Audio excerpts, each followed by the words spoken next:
ABP news पर इस वक्त की बड़ी खबर हम आपको दे दें। 5 अगस्त को पता चल जाएगा कि देश का नया उपराष्ट्रपति कौन होगा। चुनाव आयोग ने अब से थोड़ी देर पहले प्रेस कॉन्फ्रेंस करके तारीख का ऐलान कर दिया है। शनिवार यानी 5 अगस्त को सुबह 10 से लेकर 5 बजे के बीच वोटिंग होगी देश के अगले उपराष्ट्रपति के लिए और 5 तारीख को ही वोटों की गिनती हो जाएगी। यानी तस्वीर साफ हो जाएगी कि 10 साल तक उपराष्ट्रपति के पद पर हामिद अंसारी रहे। अब उनके बाद अगला उपराष्ट्रपति कौन होगा, तारीख का तो ऐलान हो गया है, लेकिन राजनीतिक गलियारों में कयासों का बाजार गर्म है और कौन से नाम उपराष्ट्रपति की दौड़ में चल रहे हैं आगे जानने के लिए चलेंगे अखिलेश के पास।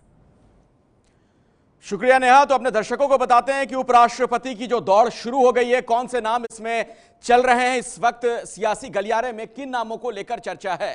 तो देखिए, आनंदीबेन पटेल गुजरात की पूर्व सीएम, इनका नाम भी प्रमुखता के साथ लिया जा रहा है कि अगली उपराष्ट्रपति ये हो सकती हैं। एनडीए की तरफ से इनका नाम सामने लाया जा सकता है, यह खबर मिल रही है। 2014 में जब मोदी पीएम बने तो आनंदीबेन गुजरात की सीएम बनी थी। राष्ट्रपति की दौड़ में यह भी शामिल बताई जा रही है। आनंदीबेन पटेल का नाम सामने आ रहा है।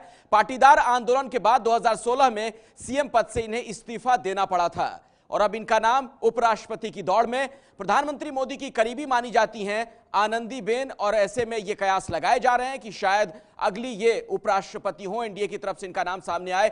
मोदी सरकार में सूचना प्रसारण और शहरी विकास मंत्री वेंकैया नायडू का नाम भी सामने आ रहा है। जी हां, वेंकैया नायडू का नाम भी लिया जा रहा है। मोदी सरकार में सूचना प्रसारण मंत्री हैं।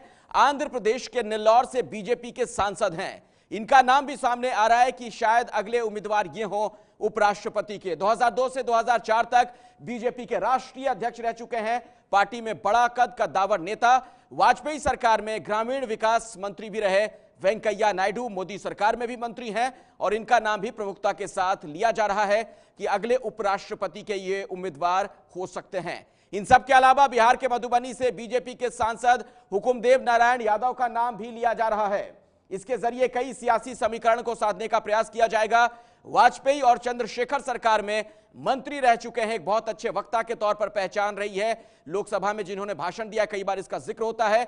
ओबीसी जाति के हुकुमदेव समाजवादी पृष्ठभूमि के हैं।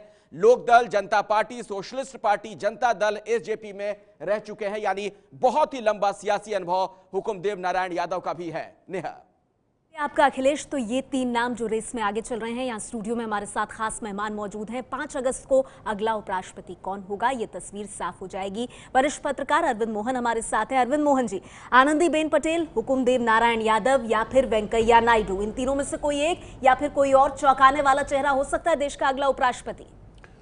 मोदी जी के फैसले पे अटकल लगाना थोड़ा जोखिम का काम है, लेकिन तब भी मैं कहूँगा कि आनंदीबेन पटेल मेरे हिसाब से काफ़ी सीरियस कैंडिडेट हैं। मुझे जो अंदाज़ा लग रहा है, थोड़ा जो राजनीतिक समझ है उससे, कि कोई कन्नड़ हो सकता है या कोई गुजराती हो सकता है, क्योंकि इन दोनों राज्यों में चुनाव हैं और वो टफ चुनाव हैं। मतलब आनंदीबेन का कैंडिडेचर आपके हिसाब से और मजबूत है? कर्नाटक से भी कोई हो सकता है, क्योंकि कर्नाटक के चुनाव के जो इक्वेशन बनने हैं उसमें भी बीजेपी कोई एक चाल उससे चल सकती है। ठीक है, 2 बड़ी बातें आप कह रहे हैं, या तो गुजरात से या फिर दक्षिण भारत से। शिव शक्ति बख्शी साहब हमारे साथ कमल संदेश से मौजूद है। शिव शक्ति बख्शी साहब, अंदर की कुछ जानकारी आपको मिल रही है? ये जो 3 नाम हम दिखा रहे हैं अपनी टेलीविजन स्क्रीन पर, क्या इनमें से कोई बन सकता है, संदेश जा सकता है, या फिर कोई और हो सकता है उपराष्ट्रपति बीजेपी एनडीए की तरफ से? देखिए, अभी कुछ भी कह पाना इस संबंध में बहुत ही जल्दी होगा, क्योंकि जहाँ तक देखें, राष्ट्रपति पद के लिए जब उम्मीदवार चयन की बात आई थी तो एक लंबी प्रक्रिया चली और वह प्रक्रिया आधिकारिक रूप से माननीय जो राष्ट्रीय अध्यक्ष हैं अमित शाह जी, उनके द्वारा गठित एक टीम के द्वारा चलाई गई और इसलिए उपराष्ट्रपति पद के लिए भी मुझे लगता है एक प्रक्रिया चलेगी। शिव शक्ति बख्शी साहब, सब जानते हैं कि अंतिम मोहर किस टीम की लगती है, आपका आकलन क्या कह रहा है? किसकी दावेदारी सबसे मजबूत आपको लग रही है? देखिए, काफ़ी नाम ऐसे हैं जो मीडिया में रहते हैं, लेकिन बहुत सारे ऐसे नाम हैं जो कि संगठन के नज़र में रहता है। जैसे आपकी नज़र में कौन सा नाम है? अब ये तो कहना अभी बहुत ही मुश्किल होगा, इसलिए मुझे लगता है हमें इंतजार करना चाहिए और सही समय बख्शी पर साहब, आप सही पत्ते खोलने को तैयार नहीं है, लेकिन विजय शिवशक्ति बख्शी साहब असमंजस में इसीलिए पत्ते नहीं खोल रहे हैं, या वाकई में उपराष्ट्रपति को लेकर के राष्ट्रपति की तर्ज पर ही कोई चौंकाने वाला चेहरा बीजेपी की तरफ से सामने आ सकता है, या फिर ये 3 नाम इनमें से कोई आगे बढ़ सकता है? देखिए, मोदी जी का जो चयन का अभी तक का इतिहास रहा है, उस हिसाब से तो लगता है कि ये तीनों में से शायद ही कोई बने, क्योंकि अभी तक जिसका नाम आता रहा है वो बाहर होता रहा है। दूसरी बात, आज़ाद हिंदुस्तान में पहली बार होगा कि बीजेपी का अपना कोई आदमी, अपना कोई शख्स राष्ट्रपति भी होगा और उपराष्ट्रपति भी होगा।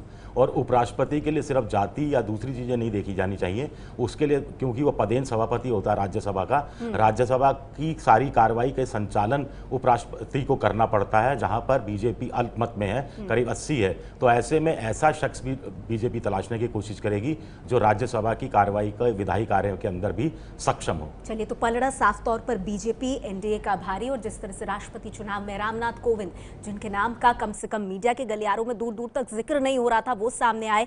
ऐसे में 5 अगस्त को उपराष्ट्रपति देश का कौन होगा, इस पर अब धीरे धीरे एनडीए और यूपीए की तरफ से पत्ते खुले जाएंगे और तब बड़ी तस्वीर होगी साफ। ये है एबीपी न्यूज़, आपको रखे आगे।